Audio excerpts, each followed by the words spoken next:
Went and stayed in Macquarie Fields, but that's in we stayed in Campbelltown. I wanted to play NRL when I was younger, yes. At the age of 17, I got contracted to the West Tigers. Yeah, I went home. My dad was there. He was happy. My dad was like my biggest supporter. He's like, oh boy, your old man died last night. Yeah, it was like sort of a shock. So I went to jail for, I think it was like 16 armed robberies, a shooting, like drive-by shooting. I ended up getting sentenced to 12 years. Just lost, you know? I was just lost. I don't want to be like this anymore, you know? I'm never going to hurt another person ever again. Young soldier of God, steady march. Yeah, my name's Daniel Ahsin. So where I'm from, I'm originally from New Zealand. I was born here in 1991. I left here in 1998 when I was 7 years old to live in Australia. I was taken over there with my parents and my older sister, and I lived there for the last 26 years in Sydney. Yeah, been about 18 months now. I got deported back to Auckland, so that's where I'm at now. I'm in Auckland. You would have thought it was going to be my biggest curse being deported from Australia, but it's turned out to be a biggest blessing. Why? Well, just a quick rundown of why I got deported. I served the 7.5 years in prison in Australia and 6 months in a detention. So I was detention centres where they hold the deportees. So 8 years all up, I was locked up over there from the age of 23 to 31. So the move to Australia was in 1998 when I was 7 years old. My parents wanted us to move over there because, well, there was no good work over here. The wages are low. We went and stayed in Macquarie Fields, but that's in we stayed in Campbelltown. We went to a primary school. We went to St. John's primary school. For high school, I sort of skipped around a couple of high schools. A couple of them I got in trouble for like little misdemeanor things. I got suspended from one, then I didn't want to go back to it because, like, I don't know, I was embarrassed that I got suspended over something dumb. But I ended up going to the school that I loved to go to was Endeavour Sports High School in Caringbah.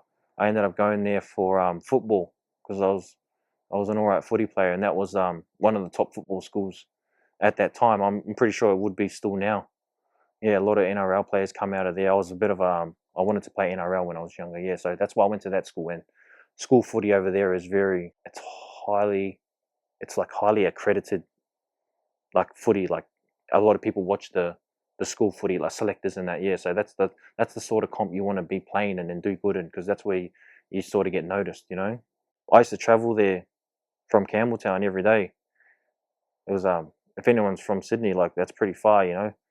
What's that, how far? From Campbelltown out to the beach, I think like it's like a 1 to 2 hour train ride and buses and that. Yeah, I used to do that every day. That's how much I loved footy. Paint a picture for Campbelltown. Well, it's looked at, back then too, when I was younger, it was looked at as one of the hoods of Sydney, you know, like one of the ghetto areas, especially like Claymore, Aids, Macquarie Fields, Minto. I haven't been back there in ages now because obviously I was in jail and I'm back here now. But I've heard like it's all changed now. But back then when we were growing up, it was looked at as the hood. But it didn't appear to be hood to me when I was young. It was just like all normal. I never seen like bad stuff or anything like that. You heard about it, but I never seen it or anything like that. There are a lot of islanders around there? Yeah, a lot of islanders, bro. Yeah, a lot of islanders around there. At the age of 17, I got contracted to the West Tigers. It was just like I wasn't like on some big millionaire contract or anything, you know what I mean? That's not how it works. But oh yeah, you know, like when you're 17 years old and you like contracted to like a club like that's an NRL, you think you're like the you know, you know, like, but you're just a little you know, that's like good at footy. Did you play with any like famous people now, or like? Oh yeah, yeah. Heaps of boys in the NRL now, you know. Yeah, so boys that went on from Endeavour Sports High School, Martin Tapau, Joey Leilua, they were all in our team. Blake Ferguson. I played alongside Jason Tomalolo for the Australian under-18s. It was straight sports, bro. I did get in trouble, and I actually got caught getting in trouble for I can't remember what was it. It was like a couple of assaults, GBH. We got arrested for it. They released us on bail, but all of us were contracted to, like one of the boys was I think to the Dragons. lucky that we had some sort of support and that backing us, that the judge just put us on good behavior bond, saying that I'll take this as a silly mistake that you've made while you were drunk on a silly night out. Like we bought a box, went and got drunk at some house party, ended up bashing a couple people. Yeah, and the judge just took it as a one night thing. We don't want to be putting you in jail and wreck your footy career or whatever you got going, because things are looking like they're going good. Yeah, so I turned 18, finished school, went straight into training pre-season with West Tigers under-20s team at that time. My first game back, my first season of 20s, Easter weekend. Yeah, I went home. My dad was there. He was happy. My dad was like my biggest supporter. He was like, I love my dad, and if he said to do something, I would do it, because I knew that his intentions were it's what's best for me. Like I had a lot of love, a lot of respect for my dad. Yeah, we went home. My dad was having a drink with my uncle at the house. He was happy that I was back from injury, so I stuffed my shoulder. It was my first game back, and yeah, it was all good. Whatever. We went home. I went to sleep. Woke up the next morning. Yeah, and my dad wasn't home, which was weird. And then Mum's like, "Oh, he must have slept at Uncle's house last night." So I was like, "Oh, you know, I'm gonna go over there and see what they're doing." You know, I'm close with my uncle as well. Always go over his house and that. Yeah, I went over his house, and as I'm driving to my uncle's house, which was they'd just moved over from Australia too. Moved from New Zealand to Australia as well. Yeah, him and his wife, my auntie, and their kids, my little cousins. Yeah, so I'm driving over to his house to see if my dad's there. I'm not thinking much of it, to be honest. Like I'm just thinking, oh yeah, I'm gonna go there. He's passed out on the couch. You know what I mean? On the way there, a cop car pulls me over, and I was like, oh man, bro, I can't be with this. Like, you know what I mean? And then a cop jumps out with my uncle. My uncle's sort of like in tears, and I'm like, bro, what's going on? And then I jumped out the car, and the cop's like just standing there. My uncle comes up to me and he's like, oh boy, your old man died last night.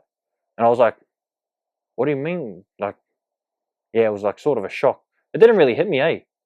I was just sort of like looking at him like blank, and then like I sort of like put my hand on my head and I was just like, what do you mean he's like dead last night? Well, they had an altercation at the pub. They went to the pub. They were asked to leave, and while they were leaving, words were being said between them and the bouncers and the manager, and it broke out into a fight. And the bouncers restrained my dad, put him on the ground, and held him till the police came. Yeah, well, while they were holding him down, I'll try to say this without like bias, without like because those guys to me too, they're forgiven. You know what I mean? I forgave them a long time ago. But there's I think it's on the internet too. If you type it in, there was like 3 Islanders bouncers. They were like sitting on my father's back for 15 minutes. That was 2010 or 11. Yeah, when I was 19, so it would have been 2010. Everyone knows what Islander bouncers look like. They're all like 130 kilograms plus. 3 of them sitting on your back for like 15 minutes. I don't know what else they were doing, you know. But yeah, he died of asphyxiation.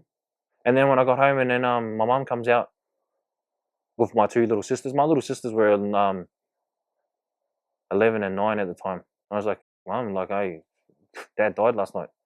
Hey, and then she's like, it hit her quick, like not like me. She didn't think about it. She just fell to the ground. I remember she fell to the ground and started screaming. And then like my little sisters were like, "Where's Dad?" I was like, "Nah, don't worry, he's not coming back, eh?"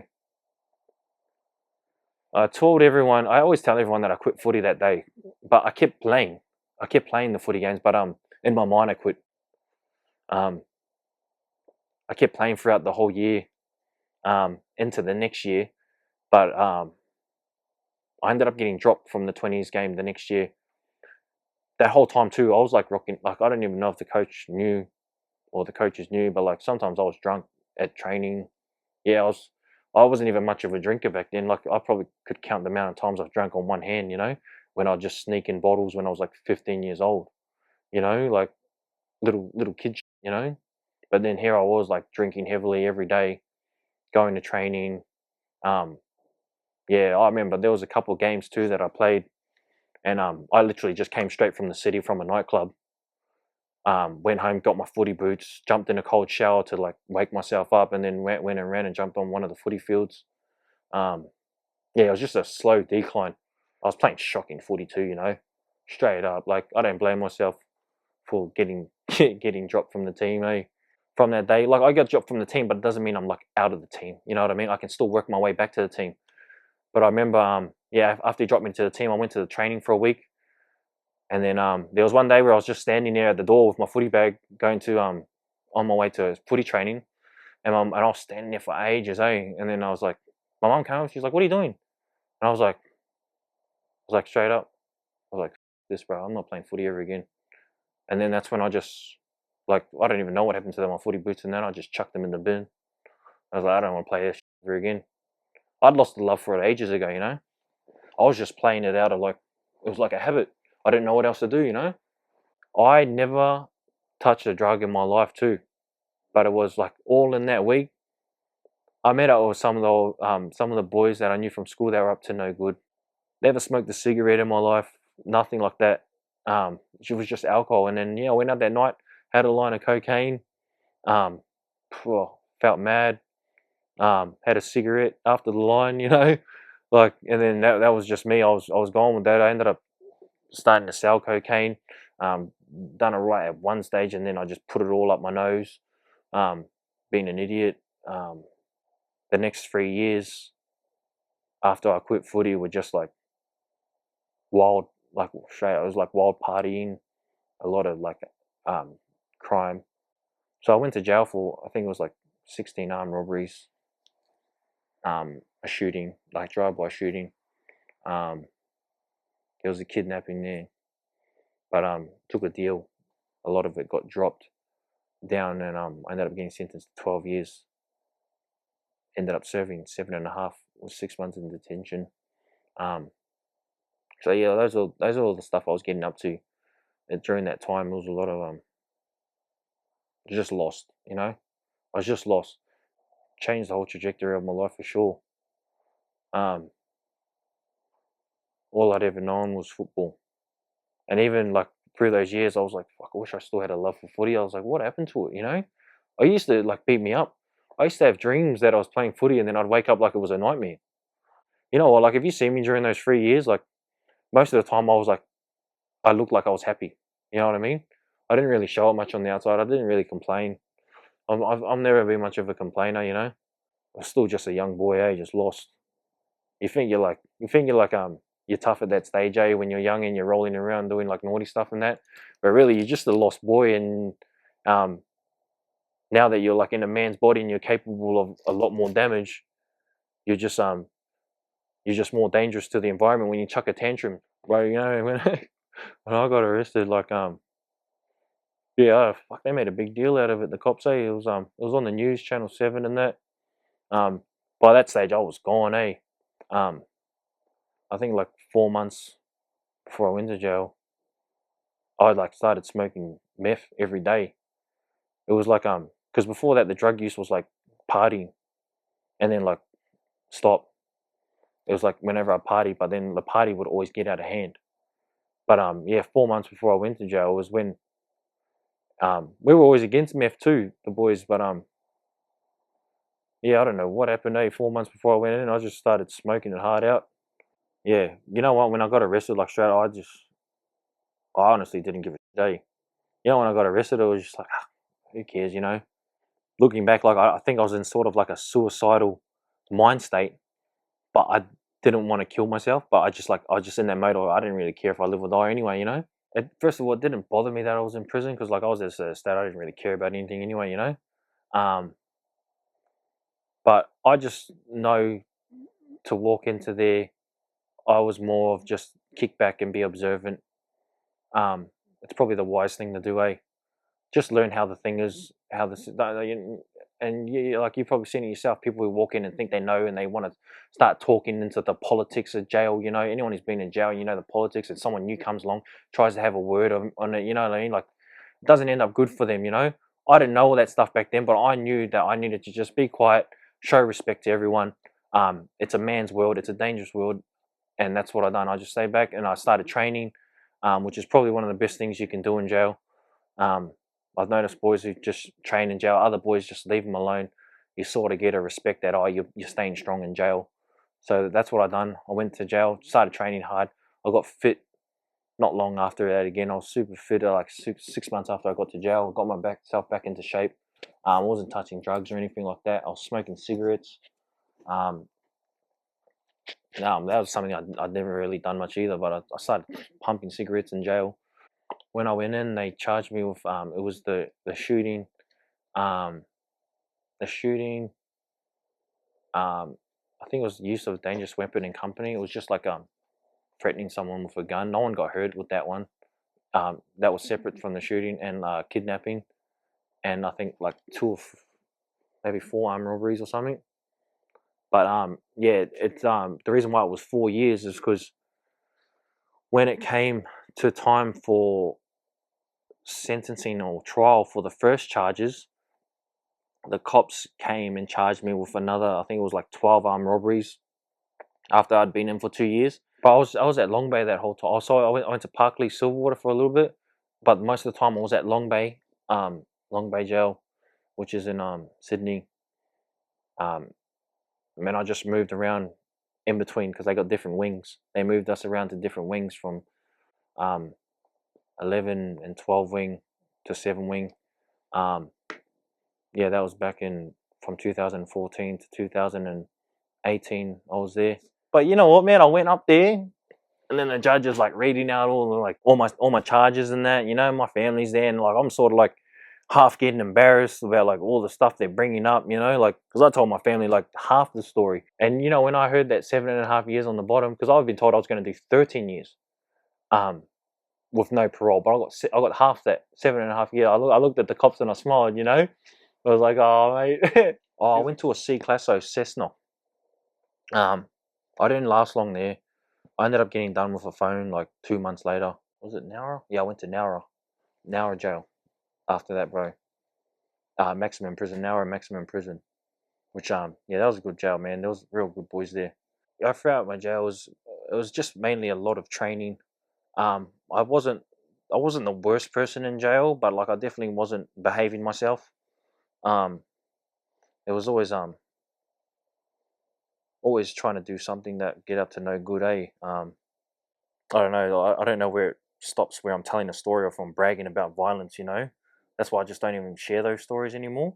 Because like you know, once upon a time, like even with yourself, there was a time where we used to share those stories with the boys as a laugh. You know, but like it's hard for me to tell those stories now, especially because I'm on a walk with Christ. I'm like super like no, it's like sort of disgusting behavior to me now. You know, the things that are like whatever I used to get into and all that sort of stuff. You know. Um, but yeah, my whole jail sentence as a whole, um, like it was pretty cruisy, bro. Besides the getting in trouble, like the getting in trouble wasn't even that bad in my eyes because like you're just like normalized to it. You know what I mean? Looking back on it now, like you realize how messed up some of it is that happens in prison. You know, um, like there's like you see fights over like the littlest things. Like even I myself have had little altercations over like dead set someone borrowing the pen and not giving the pen back, like you know, like, and you don't realize that till now. But when you're in there, it's like it's normal, you know. You see someone get messed up over like I don't know, like a missing tuna can, you're like, oh, that's what you get, brother, you know. Hey, that's what you think, you know. And then like sometimes I think about those things now. It's like I'm like, man, what the hell was going on back then, you know? Definitely learnt a lot about myself because like straight up like there were times in there where it broke me.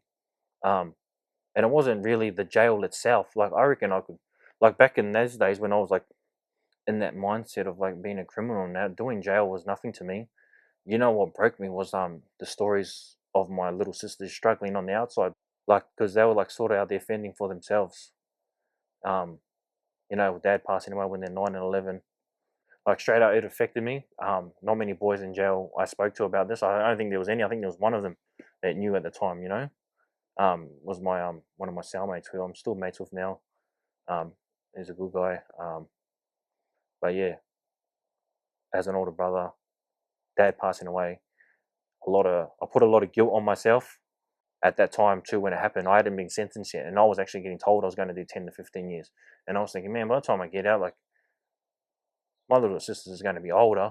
I don't know how messed up they're going to be by then. You know what I mean? Like my little sister's full turn to life to Christ, being baptized. You know, so it all turned out well in the end. You know, God had a plan. You know, and I think she's going to do some great things. She's very early in her walk with Christ, but it's such a strong walk.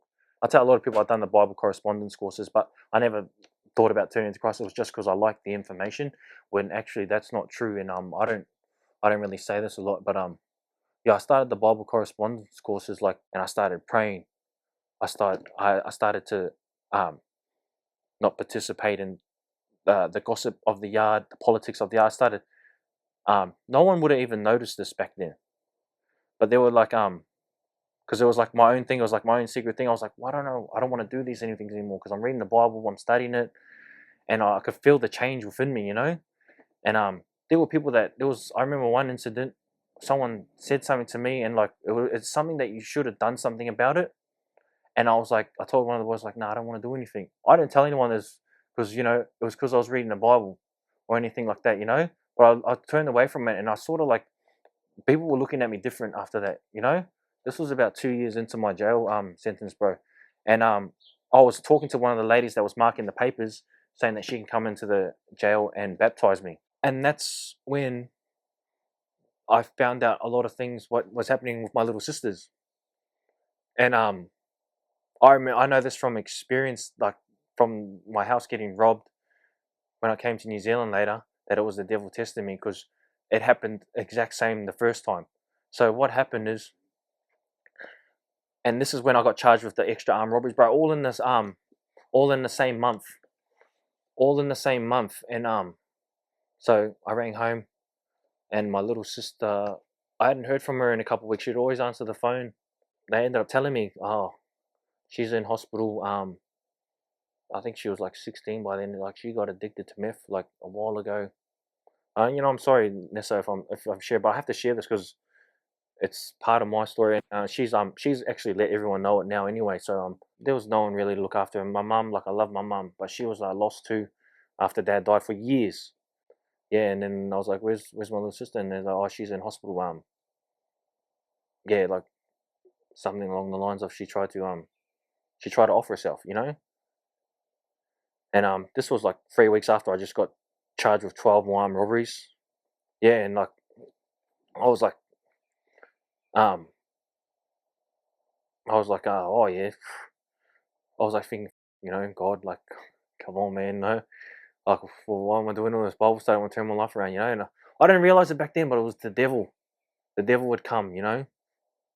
I don't know what happened, but he said, "Oh, look, I bet I can get this guy back." That happened, and then when I found out all that stuff, I literally walked back into my room, and my cellie at the time saw me do it. I just grabbed the Bible and I just chucked it in the bin, and I said a prayer to God, and you know what? I still prayed to God throughout all the years, but I remember praying to God that night, and I was like, "Come on, God, like that's a bit too much, brother."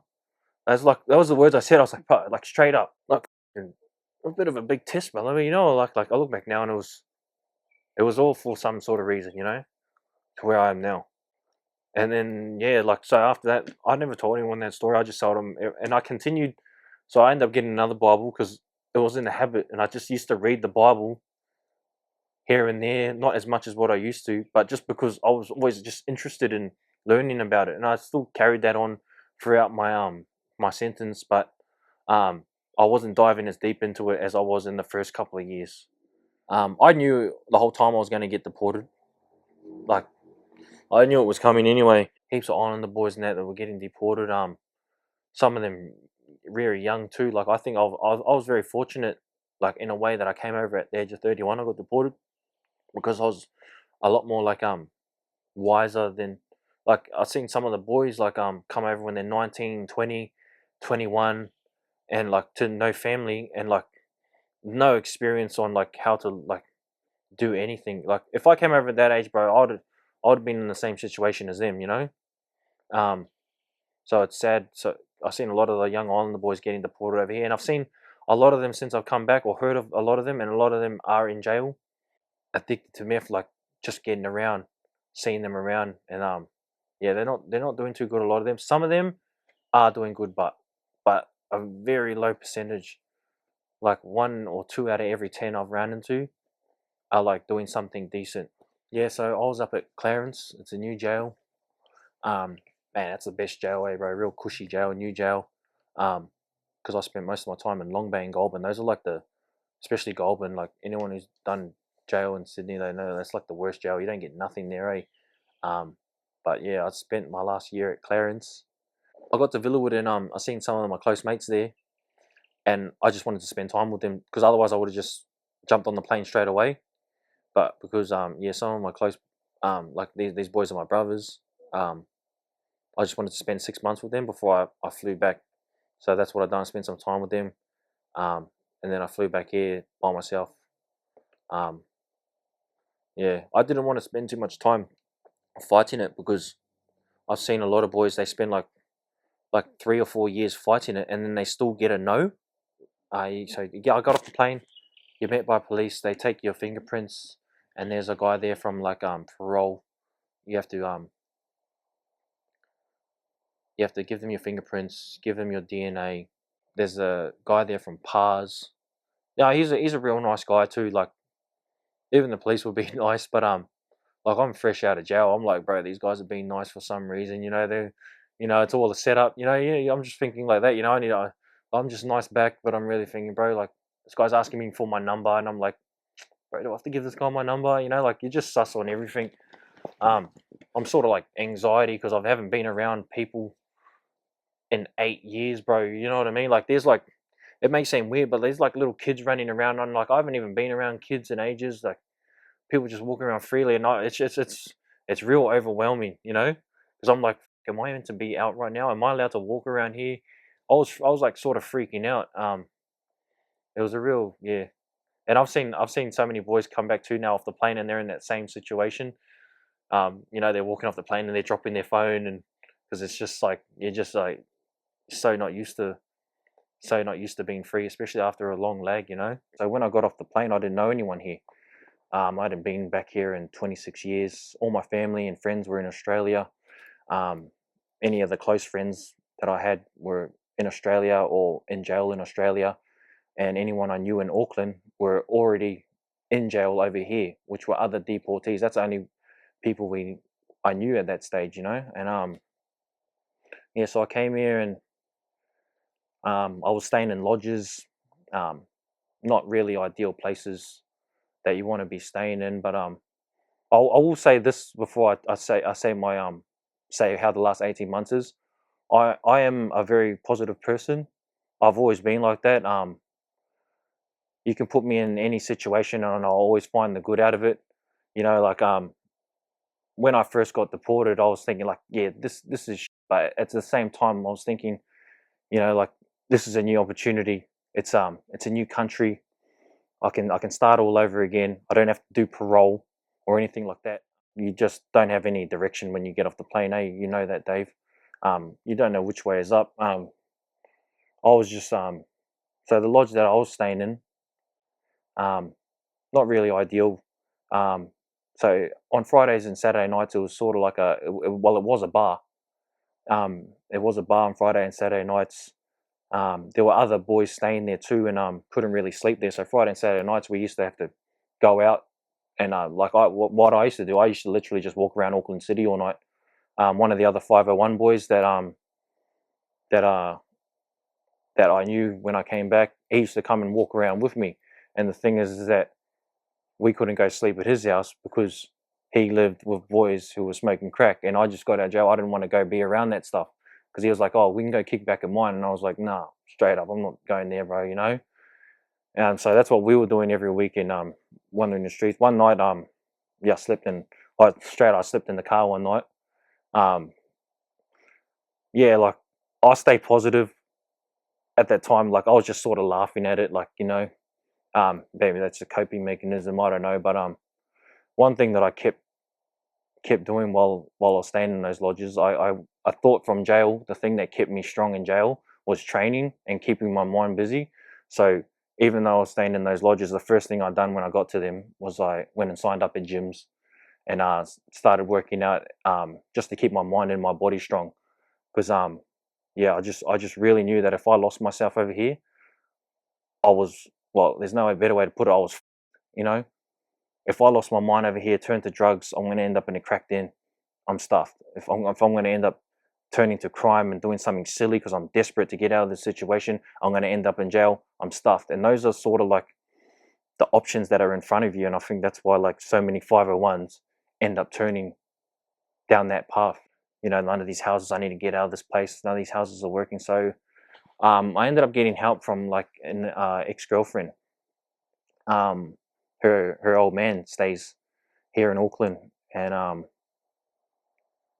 contacted him, and it was sort of like outreaching, like in desperation, just to get away from the places that we're at. And yes, I rang him, and he's like, "Oh, I'll ring." He goes, "I can help you. I can ring this guy named Dave Latelli. Runs a place called Grace Foundation." I didn't know who Dave was back then. I didn't know what Grace Foundation was, but yeah, he ended up calling me back about half an hour later and saying, "Dave said you can move into this place." I can't explain my story without explaining the Grace Foundation, because it's been what do I call it? Like, it's been like the vessel God has used to change so many people's lives, including my own. There's no way I can tell my story without mentioning it, and I'm forever grateful to God for guiding me to Grace Foundation. Yeah, so I'll go to Grace Foundation. Grace Foundation it has many different sections. One of the sections is the men's section, where they get men out on bail, put them into homes, and they put them through programs that address their offending behavior. It's a Christian faith-based organization, but it's not a place where the Bible is rammed down their throats. I was just hanging around Grace Foundation. I wasn't planning on turning to Christ. Christ was something far away from me. Hey, like, there's a lot of men there that look very hard, very dangerous, and me coming from Australia, like, I'll be honest with you, like I was like sort of like of the impression that, bro, what if these guys turn on me? I ended up getting to know the boys, and you know what? They ended up just being just like the boys from Oz. But the only thing that's different is their slang. That's the only thing that's a little bit different, But other than that, they still have a laugh. They're all kind guys. They just got that dangerous look, but once you get to know them, they're all good. My plan was just to kick back till the boys come over. Then I'll just go over, do whatever with them. Wasn't planning on staying at Grace Foundation. It was just a place that, like, honestly, I just needed to use as a place to stay. But yeah, I had every intention of like, once I settle down, I'm gonna like start doing crime to make money to get myself ahead, all that sort of stuff. It's sort of like the only thought you have when you come off the plane, eh? It's like, you think it's the only option you have is to do crime to get yourself ahead, like as a 501 deportee. I think that's what we all think, hey. And looking back now, it's like so wrong. There's so many other roads, but you're just thinking so narrow-minded, like I was back then. I can't explain it any other way. It was that God was telling me to stop it. That's enough. You've gone too far. Like, I've just finished 8 years prison. I've been deported. What was the next disciplinary action that God was going to take on me? You know what I mean? Because that's what it was. All those times that I went to jail, it was God disciplining me. That's how God disciplines His children. True, eh, brother? Yeah, and it was like He was telling me that what is the next step if you don't stop now? I don't want to be like this anymore. You know what? I'm never going to hurt another person ever again. I'm not gonna. Yeah, I said this all to this bloke, bro. And I was like, you know what, bro, I'm not going to make a dollar from darkness. no, I'm not going to do anything anymore. Can when you see Uncle Dave, can you tell him I want to get baptized ASAP? I want it done tomorrow, if can be, you know. And this, bro, this is no word of a lie. These events is exactly how I say it. I told someone else that day, yep, this guy's going to go ask Uncle Dave to get me baptized. I'm changing my life on the spot. This and that. And you know what they said to me, you know, now that you've said it out loud, brother, and I'll never forget it. The guy said, "Hey, you said it out loud. The devil's going to want you back. He's going to attack you. Just be aware of that." So, anyways, the next day, I'm out somewhere, and the guy that's going to link me up to get baptized calls me, and he goes, "Brother," he goes, "I got good news and I got bad news." And I was like, "What?" And I go, "What's the good news?" He goes, "The good news is it's sort of bad, but it's not good." I go, "Uncle Dave, I didn't see him. I seen Pastor Andrew. I seen Pastor Andrew first, which is one of the pastors from perhaps the church. He said that he'll baptize you. He was the first person I saw, so I asked him, bro, and he said that he can do it within a couple of days." And I was like, "Yeah, sweet, done, let's do it." And then he goes, "What's the bad news, brother?" And he goes, "Bro, one of our old housemates, it was only my room that was broken into your room and took all your belongings on the same day, brother." Yeah. And you know what? When he told me, I was like, amen. I was like, you know what, the devil, you revealed too many of your cards just then, brother. You know, you were pissed that I was and like, let me tell you, like, bro, like heaps of people from Australia sent me over like nice clothes, like a lot of good things I had in my possession, even though I wasn't out of jail for that long. I just told him, brother, you know what, like you can have it.